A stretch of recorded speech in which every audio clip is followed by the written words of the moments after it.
the real reason why you have gallstones. Did you realize that every single year, 700,000 people have their gallbladder removed?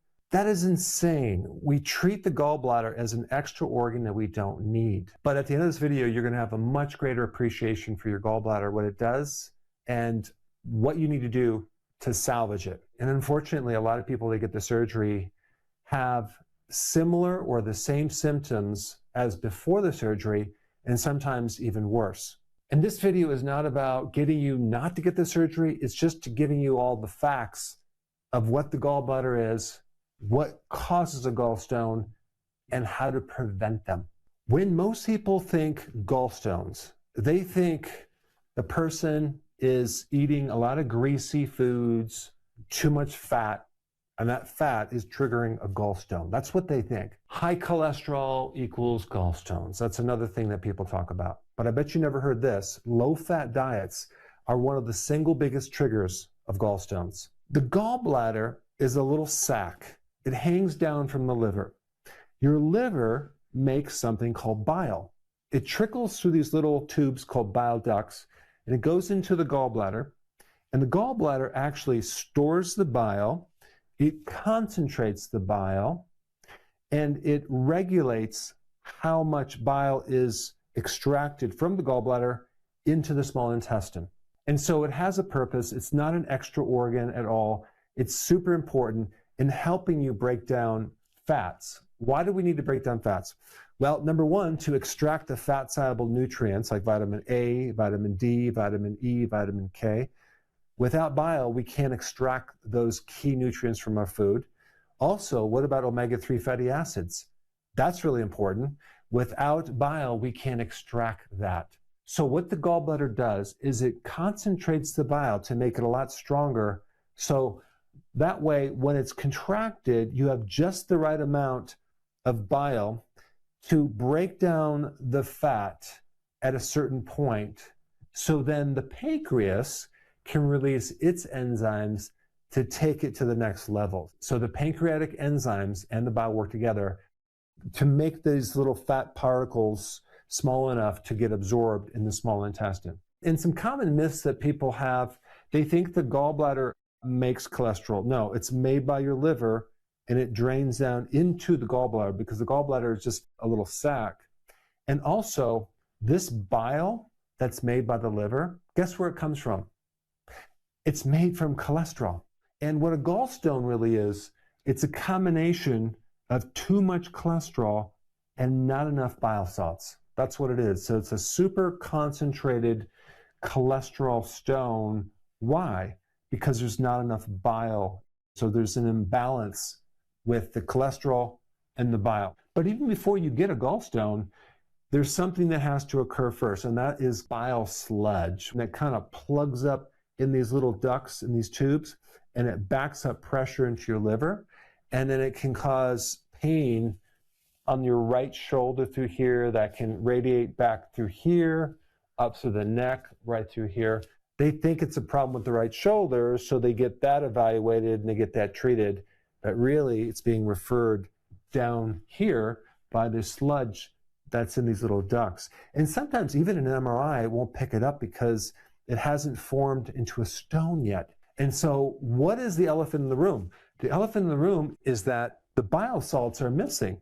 You're not producing enough bile for the amount of cholesterol that's going on right here. And then what happens when you remove the gallbladder? Now we lost the storage of bile, so we don't get the concentration anymore. So then the bile has a weaker effect on the fat that's coming in from the diet.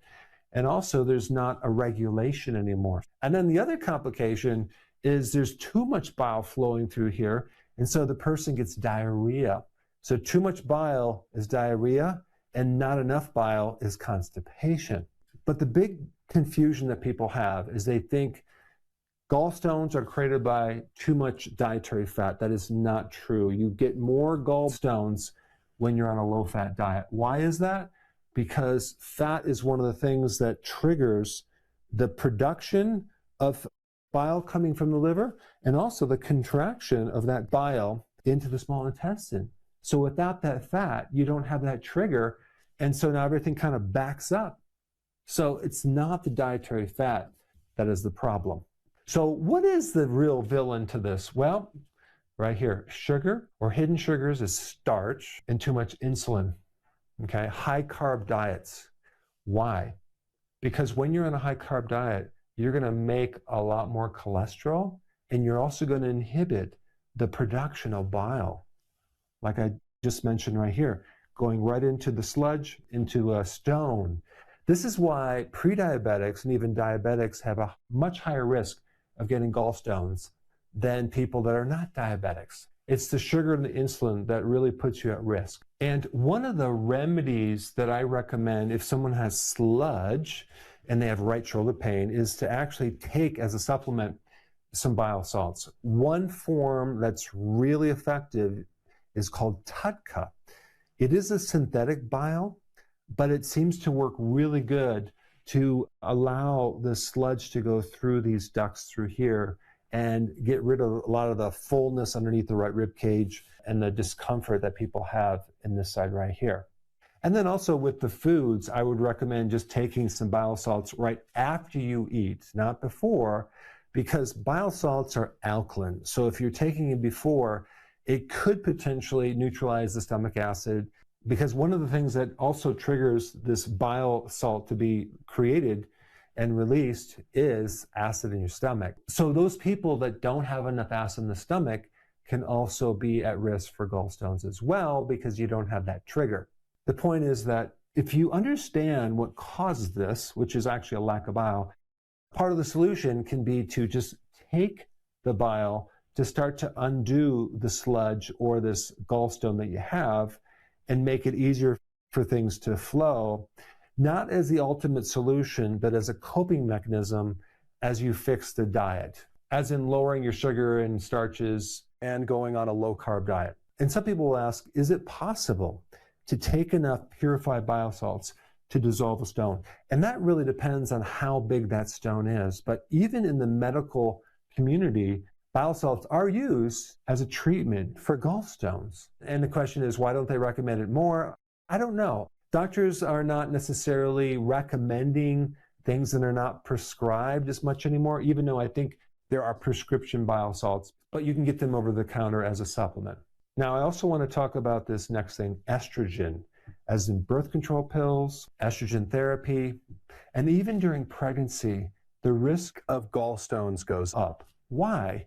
Because excess estrogen can increase more cholesterol, and it can also slow down the gallbladder contraction. So therefore, we're going to get more of the sludge and more concentrated cholesterol. So now you know another root cause of gallstones. It could be too much estrogen. So you have to really identify what's causing your gallstones, and you can just look at these two possibilities and see what makes more sense. Now, for me, I used to have a lot of gallbladder problems in college.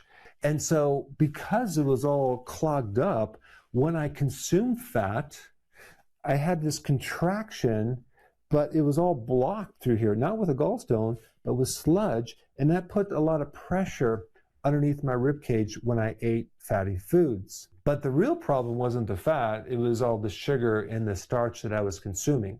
And the other thing is that when you're consuming a lot of refined sugars and carbohydrates, you're going to develop a fatty liver eventually, and that's going to reduce your ability to make bile. And that can also be another way that you can develop gallstones. Now, remember when I talked about your bile salts actually come from the raw material called cholesterol? Well, you need vitamin C to make that conversion. So if you are low in vitamin C, that could be potentially another reason why you might be more prone to getting gallstones. So you need vitamin C. Also, choline, which is part of the B vitamin family, helps dissolve gallstones. And if you're deficient in choline, that can also contribute to gallstones. In fact, choline is a good remedy to take if you have the sludge or the gallstones. And genetically, it is common to have a problem with choline. I have the problem. I need more choline to keep my gallbladder in shape. But the other thing about choline is choline greatly helps prevent a fatty liver. So it's really a great nutrient for anything related to liver, and preventing gallstones. And guess where you get choline? Beef liver and egg yolks. That's right, egg yolks. And then, of course, magnesium helps the valves. And if you're deficient in magnesium, these little valves don't work, and that can create a backup of bile into the liver and then refer the pain on the right side. So magnesium is also essential for the normal contraction, because magnesium is all about the relaxation of smooth muscle. And also, just FYI, coffee is beneficial. It's a good thing in relationship to helping your liver make more bile and helping this whole thing work. I also want to mention hypothyroidism. If you have a slow thyroid, your ability to produce bile and have this thing all work where the bile is being released by the gallbladder is going to be sluggish, and you're not going to be able to have this system work as well. Now that you know the real reason for the gallstones, there is an amazing non-surgical technique that you can learn to quickly get rid of any residual referred pain from not just a stone, but this sludge right here. And I created a video on this topic right here. Check it out.